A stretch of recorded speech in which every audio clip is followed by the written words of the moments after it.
మన భారతీయ పురాణాల ప్రకారం సప్త సముద్రాలు అంటారు.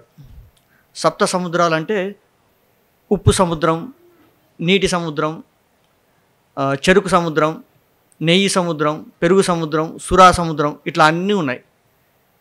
భౌగోళికంగా చూసుకుంటే ఆర్కిటిక్, అంటార్కిటిక్, పసిఫిక్, హిందూ మహాసముద్రం ఇట్లా అన్నీ ఉన్నాయి.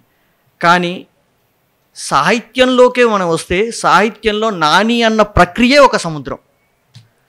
అట్లాంటి నానీల ప్రక్రియలో శివకృష్ణ ఇందాక పెద్దలు చెప్పినట్టుగా ఆయన మొదటి ముద్రను చాలా బలంగా వేస్తూ ఆ వచ్చిన పుస్తకం పేరు కూడా సముద్ర నాణీలు రావడం చాలా సముచితంగా నాకు అనిపించింది. ఇందులో అధిక శాతం సముద్రం మీద ఉన్నాయి కనుక దానికి సముద్ర నాణీలను పెట్టారు. అయితే నేను సాధ్యమైనంత వరకు సముద్ర నాణీలు, సముద్రానికి సంబంధించిన నాణీలు కాకుండా మాట్లాడే ప్రయత్నం చేస్తాను. ఎందుకంటే ఇది మీరు పుస్తకంగా మీ చేతిలో పెట్టుకొని మీరు చదివితే ఇంకా ఎక్కువ దీన్ని ఆస్వాదిస్తారని నేను అనుకుంటున్నాను. అవి కాకుండా ఉండే కొన్ని నేను టచ్ చేసే ప్రయత్నం చేస్తాను. ఎందుకంటే ఇందాక అన్నట్టు సముద్రంలో అగాధమవు జలనిధిలో ఉన్న ఆనిముత్యములు ఉన్నట్లే అన్న కవితా పంక్తి దృష్టిలోగే నాణీలు కూడా గోపి సార్ పదే పదే చాలాసార్లు చెప్పాను. నాని అంటే ఏదో ఇట్లా 4 లైన్లు 20-25 అక్షరాలు చెప్పినంత సులువు కాదు. నానితేనే మన మెదడులో ఎంత నానితే అంత మంచి గొప్ప నాని వస్తుందని చెప్తారు. కాబట్టి అంత డెప్త్ ఉన్న నాణీలు ఇవి. కాబట్టి నాణీలు సముద్రం దగ్గరికి మనం వెళ్తే సరదాగా గవ్వలు అవి వేరుకుంటాం. కానీ ఇతను ఏం చేశాడంటే మన కోసం ఆ సముద్రాన్ని ఏరుకొచ్చి వాటిని నాణీలుగా మన కోసం తెచ్చాడు. సో ఖచ్చితంగా ఇతను అభినందనీయుడు. ఇక అంటే ఇంజనీరింగ్ బ్యాక్డ్రాప్ కాబట్టి అందులో మనకు సముద్రంకి వెళ్తే ఇందాక అన్నట్టు ఇసుక అది ఇది కనిపిస్తుంది. కానీ దానికి అక్కడ కూడా ట్రిగ్నోమెట్రిక్ ఫంక్షన్స్ కనిపించాయి. అంటే త్రికోణమితి అంటారు కదా, ఏంటవి అంటే మనకు తెలుసు, సైన్, కోసైన్, టాంజెంట్, కో టాంజెంట్, సీకెంట్, కో సీకెంట్ అని. వాటిని ఎంత చమత్కారంగా నానిలో చెప్పించాడంటే అల గురించి చెప్తాడు. అల ఖచ్చితంగా కోసైన్ వేవే, అలా ఖచ్చితంగా కోసైన్ వేవే, తీరాన్నెప్పుడూ కోస్తూ ఉంటుంది కనుక. అంటే కోసైన్ అన్నదాన్ని ఒక చమత్కారంగా కోసేది అన్నట్టుగా తీసుకొని చాలా చక్కగా చేశాడు. మరి కాసేపటికి తనే ఒక మరో చమత్కారంగా సైన్ కూడా ఏమంటాడంటే అలా బహుశా సైన్ వేవేమో, అలా బహుశా సైన్ వేవేమో. సైన్ అంటే అది ఇందాక చెప్పిన సైన్ ట్రిగ్నోమెట్రిక్ ఫంక్షన్, అది తీరంపై సంతకం చేస్తుంది మరి అంటాడు. అంటే ఆ సైన్ SINE సైన్ని SIGN సిగ్నేచర్కి ఉండే షార్ట్ ఫామ్ సైన్ని చాలా చమత్కారంగా అందులో రాశాడనమాట.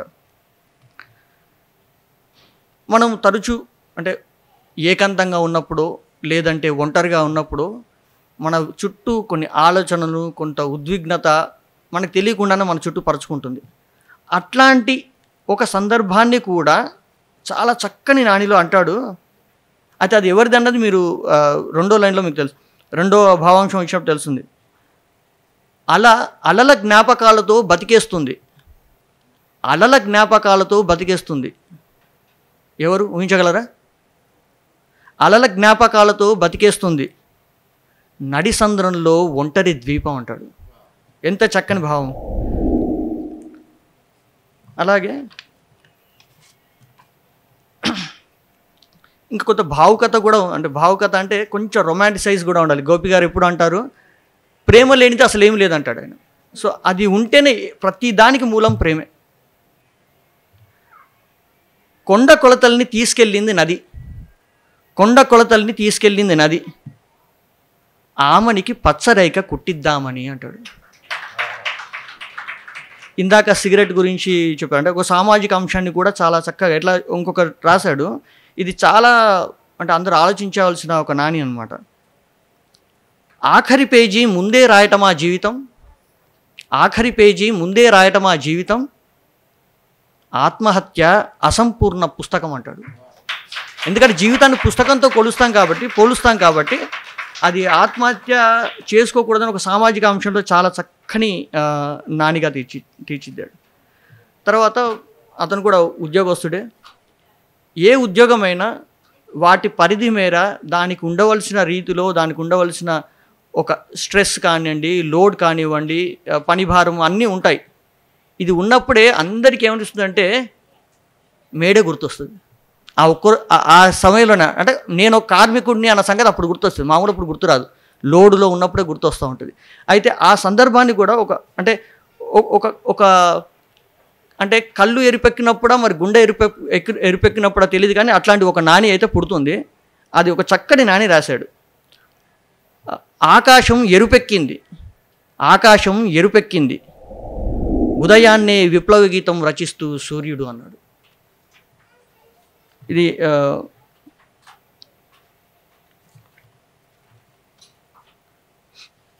తర్వాత ప్రముఖంగా సముద్రం మీదే రాసినా కానీ సముద్రం అంత గంభీరమైన నాన్న గురించి కూడా ఒక 5-6 చక్కటి నాణ్యలు రాశాడు. ఇందులో ఒక 2 చెప్తాను. సాగర తీరంలో అలల కేరింతలు, సాగర తీరంలో అలల కేరింతలు, నాన్న భుజాలపై ఆడే పిల్లల్లా. చప్పట్లు కొట్టాలి, అది అతనికి చెందుతాయి, విశాఖపట్నం దాకా వినిపించాలి. మరొక నాని అంటాడు, నాన్న చొక్కాకి ఇస్త్రీ ఉండదు. ఈ మాట చాలు. అంటే పనిలో వాళ్ళు ఎంత పిల్లల్ని ప్రయోజకుల్ని చేసే ఆ సందర్భంలో వారి గురించి పట్టించుకోరు అన్న ఒక ఈ చిన్న 2 లైన్లలో చెప్పేస్తాడు. నాన్న చొక్కాకు ఇస్త్రీ ఉండదు, కానీ మనసు మడతలు పడనీయడు అంటాడు.